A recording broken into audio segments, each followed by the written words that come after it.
बिस्मिल्लाहिर्रहमानिर्रहीम अल्लाहुम्मा सल्लि व सल्लिम मुबारक अला सय्यिदिना मोहम्मद व अला आलि मोहम्मद। बहुत आबले हैं उसके पाँव में, बहुत आबले हैं उसके पाँव में, लगता है नेक बख्त उसूलों पे चला होगा। आज बड़ा अजीब लगा, नैब अमेंडमेंट्स पे केस था और वो शख्स जिसको पूरी कौम ने मैंडेट दिया कि पाकिस्तान के तमाम चोरों का एहतसाब करो, अफसोस की बात है जिसको कौम ने एहतसाब करने भेजा उसको गोलियां मार के जेल में डाल दिया है। और आज वो जेल से सुप्रीम कोर्ट को एड्रेस करेंगे।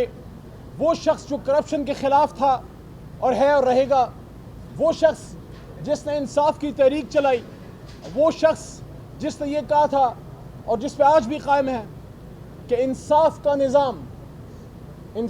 निज़ाम एहतसाब सरेआम। ये देखो एहतसाब सरेआम, जिन पे करप्शन के चार्जेस थे, पहले मेल मिला के निकल गए बाहर, फिर वापस आ गए रजीम चेंज की सूरत में इक़्तिदार में, and they change the very law through which they were prosecuted. Those people who are accused of loot and plunder, they came into power और वो कलम ही हाथ में पकड़ लिया जिस कलम की लिखाई से उन पे सवाल होता था, और उस कलम से लिख दिया कि आज से आप पे करप्शन के केसेस नहीं है।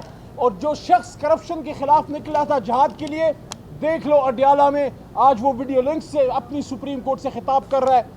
ये करते हैं हम पाकिस्तान में उस शख्स से जो एहतिसाब की बात करता है, ये करते हैं हम पाकिस्तान में उस शख्स से जो इंसाफ की बात करता है। आज वो लोग जो पिछले 40-45 साल से इक़्तिदार के सिंहासन पर बैठे रहे, आज भी बैठे हैं। और अफसोस की बात है कि आज उस फ़िरौनियत को देखिए कि इक़्तिदार के सिंहासन पर बैठ के कहते हैं कि पाकिस्तान की जुडिशरी में काली भीड़ें हैं। उनको सिर्फ यही कहना चाहते हैं, सुबह सुबह आईने को देख लें, एक काली भीड़ पाकिस्तान की सियासत की तारीख़ की आपको नज़र आ जाएगी।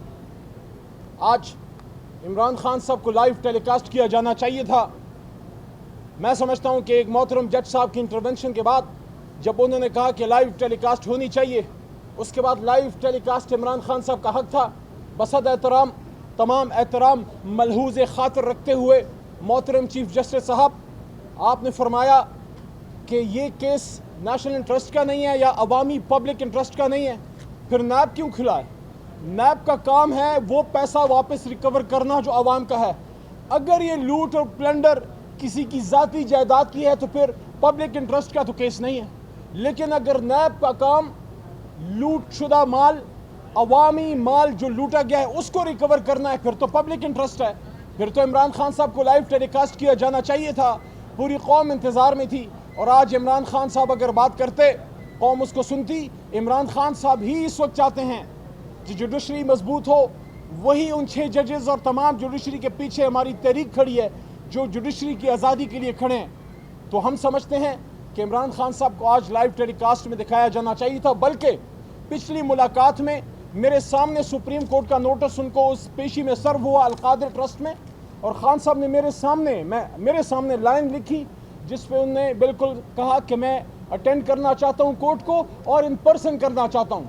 उस मौके पे मैंने इमरान खान साहब को, मेरे लेफ्ट पे इस तरह बैठे हुए थे, मैंने खान साहब को कहा कि खान साहब आपने बिल्कुल सही बात लिखी है, आपको खुद जाना चाहिए जिस तरह आप कह रहे हैं कि आप जाना चाहते हैं। और मैंने फिर ये बात की कि खान साहब, एक न्यूक्लियर इस्लामिक स्टेट में जिसकी जर्री फौज है, जिसके मजबूत इदारे हैं, जो ताकतवर रियासत है, कोई कमज़ोर रियासत नहीं है, उसमें इतनी सिक्कत होनी चाहिए कि अपने साबिक वज़ीर आज़म को सिर्फ 40 मिनट के फासले पे अडियाला से सुप्रीम कोर्ट तक स्टेट प्रोटेक्शन में ला सकें।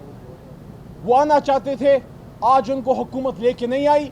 अगर ये रियासत मौजूदा आर्मी चीफ को, मौजूदा प्राइम मिनिस्टर को, मौजूदा चीफ जस्टिस को प्रोटेक्शन दे सकती है, जो देती है, जो उनका हक है, जो उनको मिलना चाहिए, तो फिर साबिक वज़ीर आज़म को भी ये प्रोटेक्शन जो है वो मिलनी चाहिए थी। और उसके साथ साथ आखिर में ये बात कि दोबारा वही बात कि जो शख्स करप्शन के ख़िलाफ़ निकला था, जिसने कहा था कि कौम का पैसा ना खुद लूटूंगा ना किसी को लूटने दूंगा, आज उसको गोलियां मरवा के जेल में डाल दिया गया कि तुम करप्शन के खिलाफ बात करते हो। تم احتساب کی بات کرتے ہو, تم انصاف کی بات کرتے ہو, لو تمہیں اڈیالہ میں ڈال دیا, اور جن پہ الزام تھا ان کو بٹھا دیا.